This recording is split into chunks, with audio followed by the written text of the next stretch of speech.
Right. DailyAstrocat.com. It's the weekly astrology report. Yay! I'm Carrie. I'm Shane. And welcome to the week of the solstice. Yes. Yeah. All right. Today we're going to discuss the new moon in Gemini, Mercury's big day of the solstice, and the omnipresent sextiles of Jupiter and Saturn. We're also going to discuss some Midsummer Night's Eve magic and the return of the moon to Virgo at the end of the week. This will both energize Jupiter and Uranus. Energize both of them, yes. Yes. All right. Hello, beautiful people. Carrie's back. Yay! All right. Hey, we're ready to reveal what is going on all around us, astrologically speaking, okay? It seems to be to amplify and be amplifying the abject silliness that we see going on in the world today. Welcome to the Lunar Weekly Astrocat Preview. It's time to concentrate and focus. Intentions set. Our intentions well met. I'm Shane Jensen. I'm an astrologer, but I'm not your typical astrologer. You know, the natal chart reader? No. Instead, I interpret the daily influences of the moon on us and our environs against the backdrop of traditional Western astrology. Yay! We throw some history in there, all that. And I'm Carrie, Shane's edit handy sometimes, sidekick and spouse, and neurospicy nerd for all things New Age. Clearly also a fan of alliteration. Welcome to Pride Month, everyone. Okay, so the new moon occurs in Gemini at 12:37 a.m. here on the East Coast, and that's on Sunday, okay? That would be today, the day you're seeing this. We tried to give ourselves a nice, appropriately family-oriented run-up to this event, but I have food allergies. Yeah, that wasn't going to happen. Yeah, allergic to cooked seaweed, of all things. We knew we had the shellfish allergy, the strawberry allergy. We went to a vegan seafood pop-up, and this is exactly how it sounds. Vegan seafood is just like saying vegan hamburger. There is no meat, no animals in it. So it was at a local brewery this past Friday night. We were hanging out at the food truck for a minute, looking at the menu, and then he stepped 3 steps inside and, was looking the way he looks. Turned to look at me and I said, nope.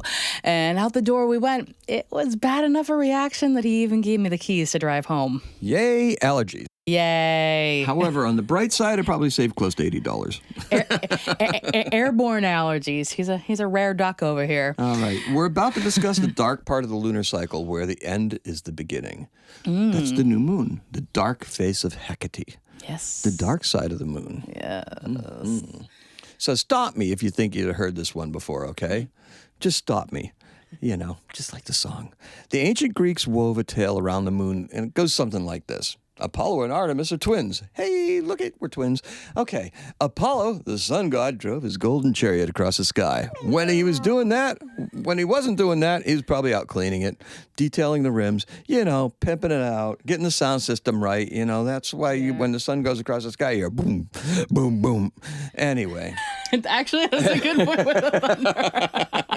Artemis, Those are his vapor trails. Artemis is a girl, okay? You know what they do with girls, right? The moon changes, has multiple phases, and somehow Artemis becomes 3 deities rolled into one. Artemis, Selene, and Hecate. Yes. The best way to differentiate is that Hecate is what the moon is like in the underworld. She hastens decay and the arrival of deserving enemies to the afterlife. Hello. Welcome. But this is actually that phrase I was questioning, because do enemies deserve the afterlife, or do they deserve something else, or is it? Well, it doesn't matter, because for Greeks it was all the same. It was just dead is dead. Dead the is river dead. Styx was there and you were there. It wasn't like, oh, there's heaven and hell. No, there's the afterlife. All right. Okay, so anyway, don't question my writing. Well, invoking Hecate in a movie or a TV show is usually a way of offing somebody.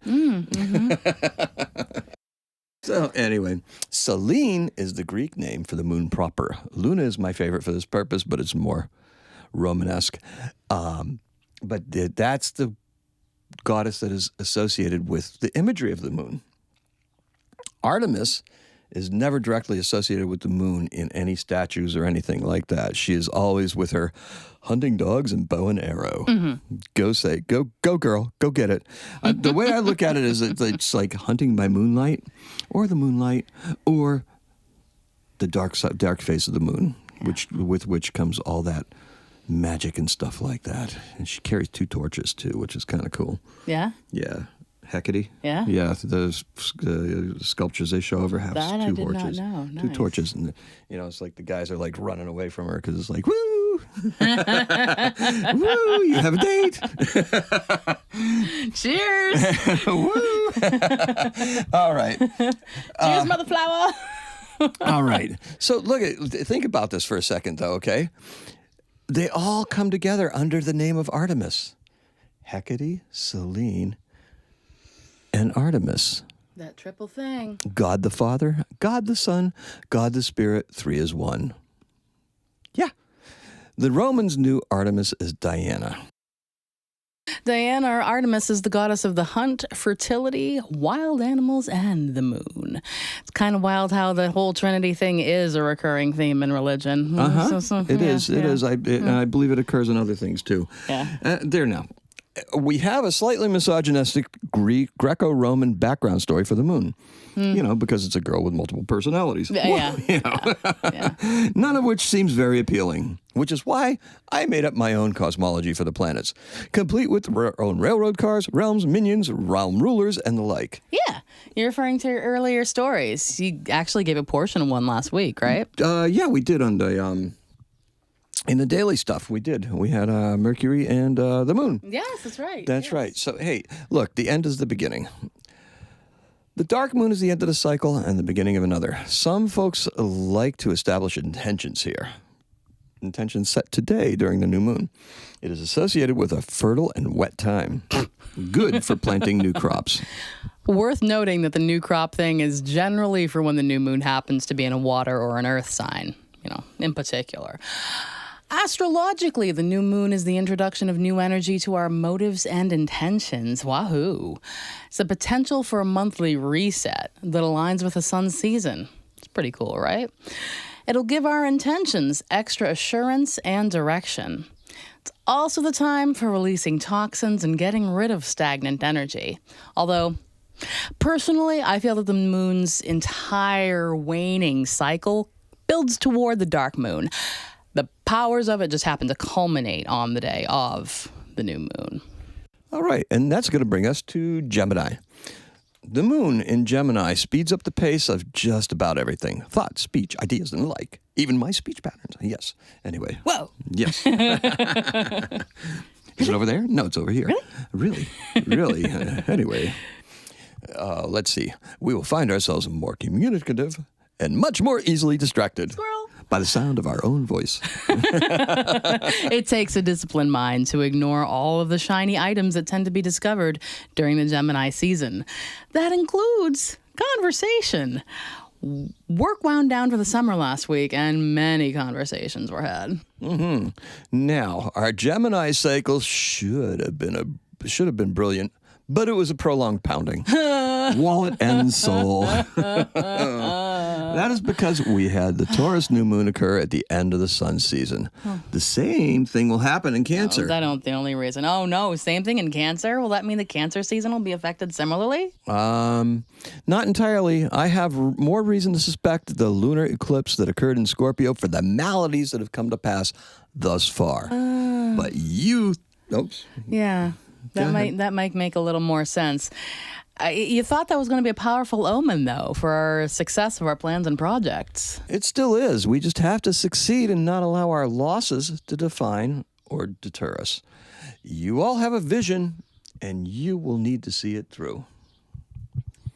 The new moon in Gemini that occurs on Sunday will allow us to approach communication from a place that can really touch the emotions of others. Ooh, This is a marketer's dream moon.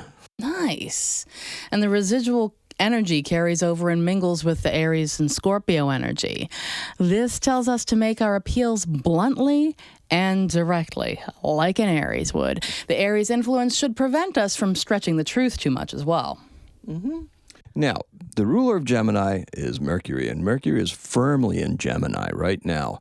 It's important that we focus on communications during the first part of this week. There are two family-oriented occasions, Father's Day and Juneteenth. This is a new holiday for us here in Massachusetts. And we touch on the origin of that Monday's holiday in the Daily Podcast. It's going to bring us to the solstice in Mercury. The sun enters Cancer on Wednesday at 10:58 a.m. So, hey, look, the sun in Cancer is at 0 degrees. I first want to talk about the Sabian symbol for this day. And I started getting to the Sabian symbols last week when Saturn was going retrograde, and I saw it, and it was that pyramids in the distance and stuff, and I thought that was very interesting. This one here is basically, it says for the 1 degree Cancer, on a ship, sailors take down an old flag and raise a new one. So wait, it's like, what are Sabian symbols? They are channeled visions that would take way too long to effectively describe. Oh, boy. Look, basically this guy took this woman who was a medium, wheelchair-bound medium, out into a hillside somewhere and brought along 3x5 note cards with him. And over the course of 3 days, they comprised different visions that she would have for every degree of the zodiac. That's insane. So That's basically, a lot of work. yeah, it is, and that was too long to effectively describe. However, Wow. 360 degrees comprise a circle, hence there are 360 images that are recorded. Very interesting. What made you look up the Sabian symbols for 0 degrees Cancer? Well, intuition. I wanted to know what the first image of this cardinal sign would be. I just thought it would be interesting. On its face, it's pretty nonsensical. The woman who channeled these visions was wheelchair-bound, a ship with 2 flags. Ship with 2 flags. Yeah, All right. a ship with 2 flags. So why are you including it if you don't know? Are you just like critiquing the imagery, or? No, it's a very short phrase, but it has a lot of meaning. I thought about it. Is it mirror replacing a flag? Was it worn out? In the old days, they used to convey messages with flags. Mm-hmm. The alphabet flags are still used on ships today. It says, hello, Boston, or whatever they put up on ships. It will welcome dignitaries and stuff like that when they hang those flags along the aircraft carriers. The alphabet flags are still used today on warships. Were the colors struck, meaning they surrendered? Or was the ship captured? So they're running up a new flag and taking down the old flag. And the victorious crew was reflagging the vessel. We just don't know. None of those things feel very Cancer, though. I agree, and that got me thinking about home. Cancer is home, right? A vessel returning to a friendly home port. Yeah. At sea, the flag flies from a halyard, meaning way up on the mast off to the side, the flag flies on that side. I can imagine the crew lowering the halyard flag while another crew were unfurling the larger flag that they fly when they're in friendly waters off the back of the ship, which is also known as the ensign. Nice. So it's a homecoming.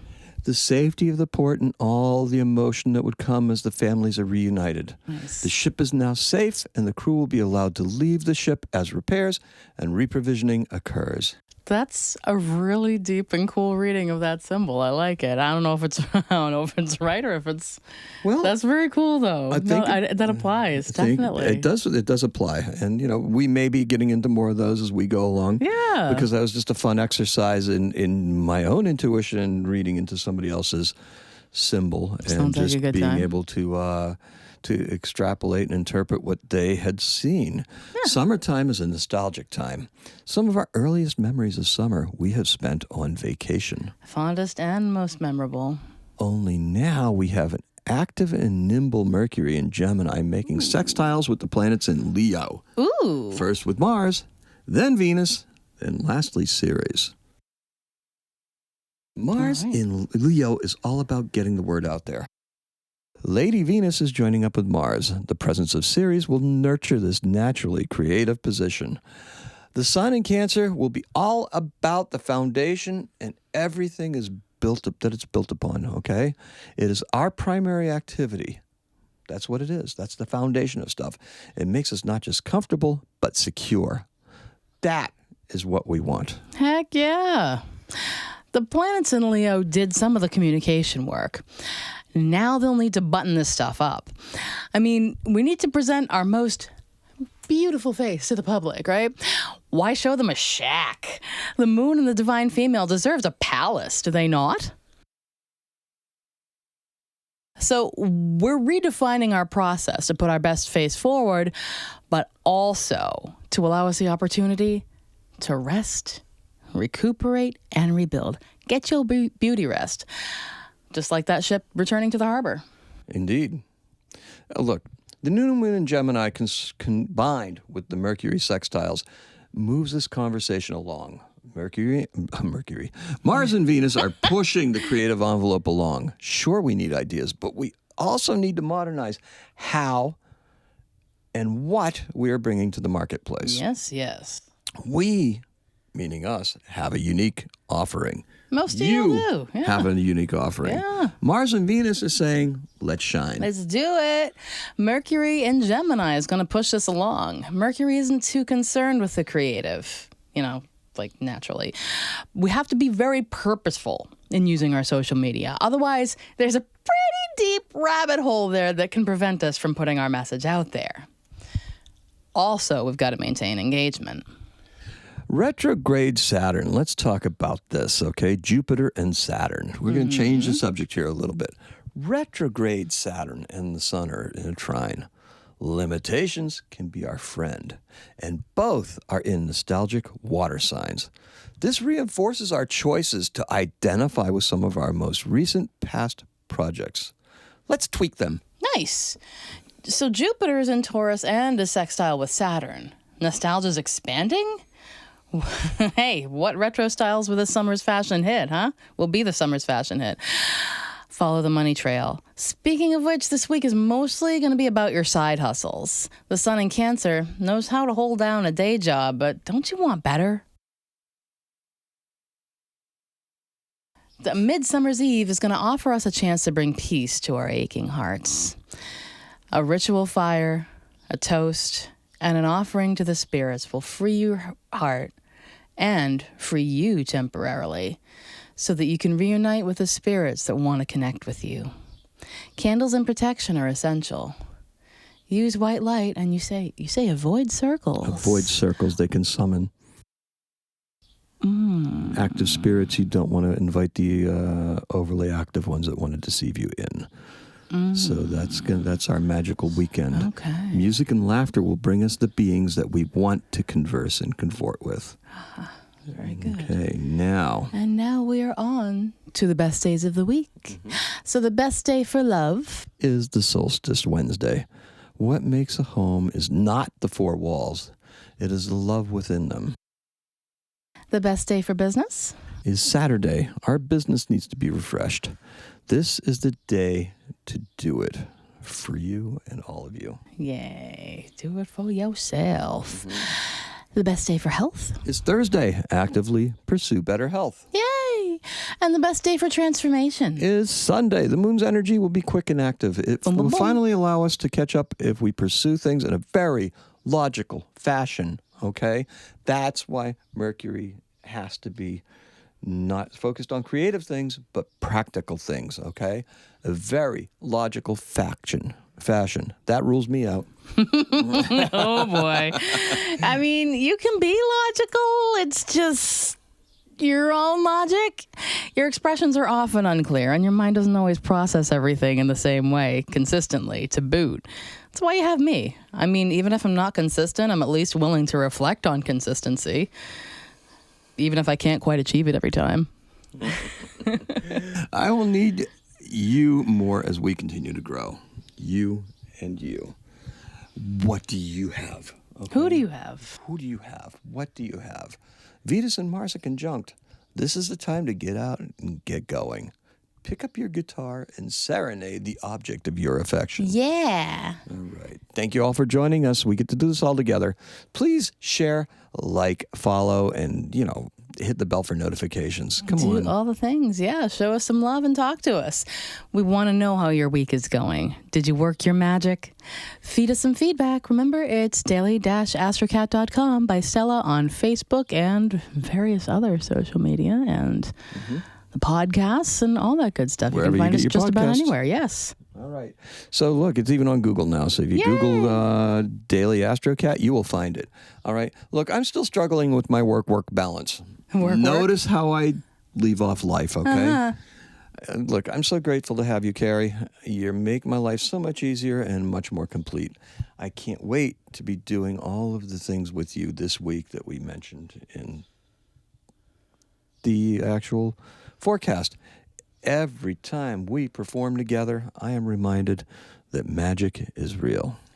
Magic is real. I hope this week will get you all feeling absolutely ecstatic, or get you feeling absolutely ecstatic about the prospect of time off with me in early July. Many people saw our shorts last week and than ever before. And that trend is just continuing. So hopefully we'll be able to make some shorts of this video. And I just hope that the content was just as compelling, even if the delivery were somewhat lacking. That's all we have for this week. Go work on your side hustles, okay? Woo! Have a happy Astro Week. Happy astrocatting. Totally didn't work. Definitely not.